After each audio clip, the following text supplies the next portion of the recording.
माझं नाव हिम्मत लक्ष्मण साळुंके, राहणार कारंडवाडी.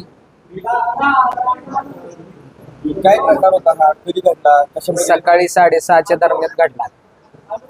मी माझं नित्य नियमाने कामकाज, माझी जनावर आहे ती, माझा दुग्ध व्यवसाय आहे. मी नित्य नियमानं मी दुग्ध व्यवसायाची जनावर दारा म्हणजे शेण घाण काढून म्हणजे माझा नित्यनेम रोज चालू होतो. सकाळी 6 वाजल्यापासूनच चालू होतो. वैरण काढी दारा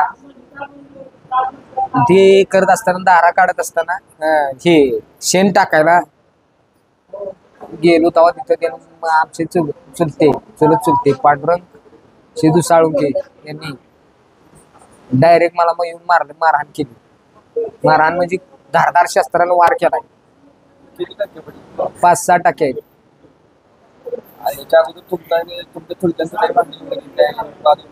आता नवीन तर काय नाही. पूर्वी जे आहे 1 वर्षाच्या पाठीमागे ते आमचं कोर्टात चालू आहे. आता महाराज कारण काही स्पष्ट नाही. मुला वगैरे दाखल केला का? नाही अजून तेच पोलीस प्रशासनाने काहीतरी ह्याच्यात दखल घेऊन गुन्हा दाखल करून त्यांना काहीतरी हे द्यावा आणि आम्हाला न्याय द्यावा.